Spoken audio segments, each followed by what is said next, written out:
this be one of the best moments of your life. You're listening to the Business Mirror podcast for a broader look on business with Senior Editor Dennis Estopase. Good day. Welcome to the Business Mirror BM Broader Look podcast. Today we podcast the Broader Look story titled Philippines Building Digital Economy Blocks One Step at a Time. The story was published on June 10, 2021. For the text version online, please go to the Business Mirror website and search for Broader Look. For the print edition, please read the Business Mirror newspaper. Let's get on with the story. 1 and 0. These two binary digits have been, and still are, the building blocks of a new way of doing business. After the nation's leaders ordered the lockdown of territorial borders and forced people to close doors to neighbors and friends, the economy went into entropy. But the binary digits that powered computer programs offered markets a lifeline: digital platform. According to True Logic Incorporated managing partner Bernard San Juan III, the incredible adoption rate and changes in digital behavior of the Filipino audience are primarily what drives the big changes in the Philippines' digital landscape. San Juan said that the past 5 years have been a whirlwind in Philippine digital performance, with the country and the region at large exceeding even the most optimistic forecasts for Southeast Asia. And when people speak about digital economy, there's one word that is understood: Internet. According to San Juan, global Internet users rose from 3.42 billion in 2016 to 4.66 billion, a 1.24 billion increase by the close of 2020. Global Internet penetration rose from 46% in 2016 to 59.5% last year, according to San Juan. There were 1.97 billion social media users in 2016, and this has grown to 4.2 billion in 2020. Interestingly, according to San Juan, there was an estimated 1.3 million new users that joined social media in 2020. According to San Juan, Internet penetration in the Philippines was a humble 48% in 2016. That number rose to 67% in 2019 and, at the close of 2020, sat at 74%. Pretty impressive, however. We should take this information with a grain of salt, San Juan said. As more affluent individuals own multiple devices and multiple connections, the World Bank estimates that the 74% penetration only represents 47.46% of the population. San Juan said that in 2016, the average Filipino spent 3 hours online via their mobile device and 5 hours through a personal computer. 5 years later, it's 5 hours on mobile alone, with the heaviest users clocking in nearly 11 hours per day across all devices. Digital marketers in the Philippines started coining the phrase, "Filipinos do not go online, they live online." With a young median age of 25.8 years, the Philippines is one of the largest consumers of content on the internet.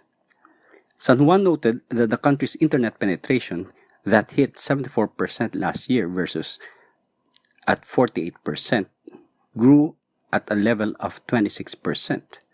He added that last year, smartphone users were recorded at 71.32 million, growing from the 52.2 million recorded at the close of 2016. The Philippines has come a long way in terms of internet adoption. The predictions for digital media overtaking traditional media as the primary content were front and center.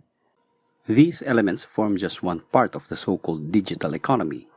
In their paper, Francis Mark Kimba and Silwin Calizo Jr. defined digital economy as the amalgamation of several general-purpose technologies and the range of economic and social activities carried out by people over the internet and information networks. Kimba and Calizo, researchers of the government think tank Philippine Institute for Development Studies, or PIDS, added that with the definition, digital economy encompasses the physical infrastructure on which data and information are transmitted, the devices that are used for access, the applications and software powering these devices, and the functionality these applications provide. According to the authors, the strong and developed mobile market is perhaps the greatest strength of the Philippine digital economy. Households with overseas Filipino workers are more likely to access the internet as well, considering that long-distance relationships with families can be bridged by digital means, the authors wrote in their 2018 paper titled Going Digital: From Innovation to Inclusive Growth in the Philippines. The Philippine digital economy then holds a strong foundation on the capacity and optimism of people and businesses to actually participate in digitalization. Philippines could be described to be more welcoming than resisting changes in the status quo brought forth by the digital economy, Kimba and Calizo wrote. Another unnoticed aspect of digital economy is the growing reliance on automation and robots, as health protocols point to physical distancing against the spread of COVID-19.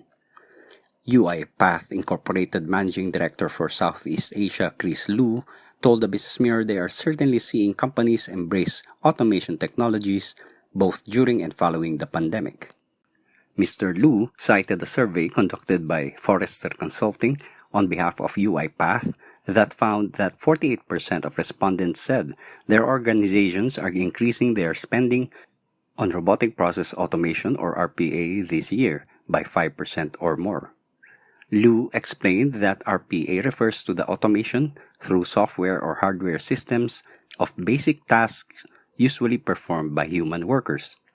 Robotic process automation allows anyone today to configure computer software or a robot to emulate and integrate the actions of a human interacting within digital systems to execute a business process. RPA robots utilize the user interface just like humans do to capture data and manipulate applications. These robots interpret, trigger responses, and communicate with other systems in order to perform on a vast variety of repetitive tasks, Lu told the Business Mirror. Only substantially better, a robotic process automation software robot never sleeps and makes zero mistakes, he said.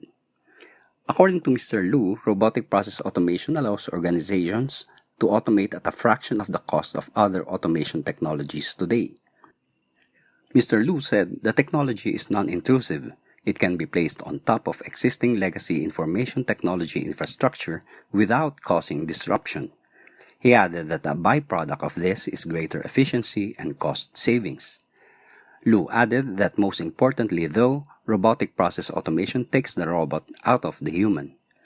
By automating repetitive, rules-based tasks, robotic process automation allows employees to perform more value-added work, Mr. Lu said. This has the added benefit of improving workplace morale and job satisfaction. Mr. Lu of UiPath cited Gartner's forecast that global robotic process automation revenue would reach $1.89 billion this year, an increase of 19.5% from 2020. Gartner also expects this to grow at double-digit rates through 2024. Asia will be a key driver of robotic process automation growth as companies seek to become more agile and resilient following the disruptions of the pandemic, Mr. Lu told the Business Mirror. Nonetheless, Mr. Lu said there will always be jobs that require humans, especially manual work. However, even in these professions, robotic process automation will help employees. He cited that, for instance, speak to any chef and he or she will tell you that when they are not in the kitchen, they are in an office doing paperwork, making orders, reconciling stock and handling finances, much of these tedious, repetitive, and rules-based.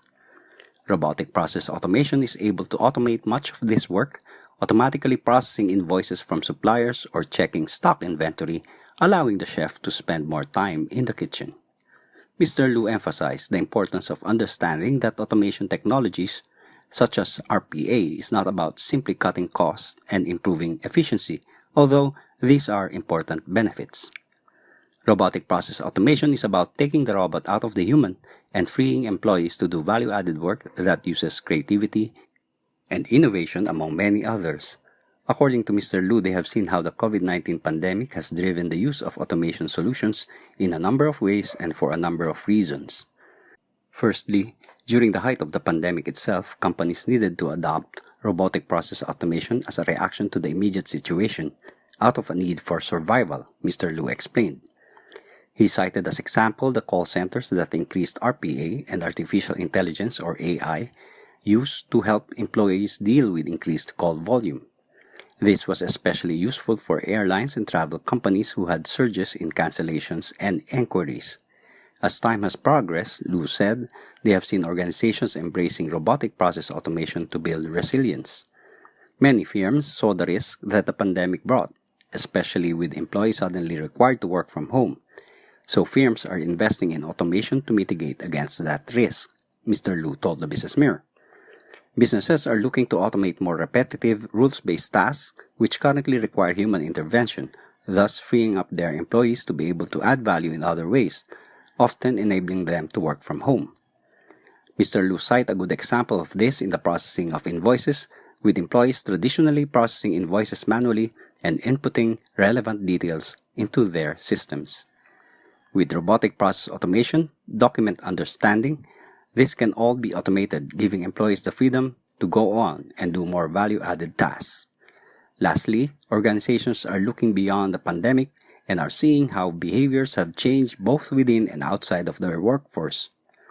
Customers are doing more online and businesses need to respond to that and become more efficient and capable, Mr. Lu said.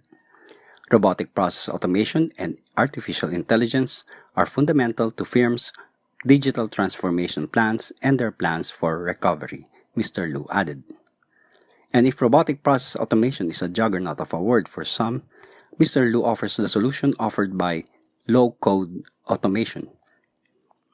Mr. Lu told the Business Mirror that low-code automation will allow citizen developers and employees with limited coding experience to build their own automation solutions. This could not only transform the way organizations automate and digitally transform, but it could change the way automation is perceived by employees themselves, Lu said. By making this solution user-friendly and easy to use with a drag-and-drop functionality, automation is now accessible by the employee who can build automation himself or herself.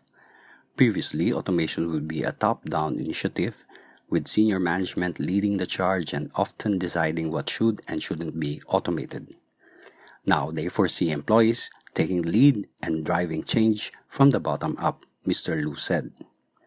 Mr. Lu believes that in the near future, automation technologies such as robotic process automation will be a significant growth driver for the Philippine economy.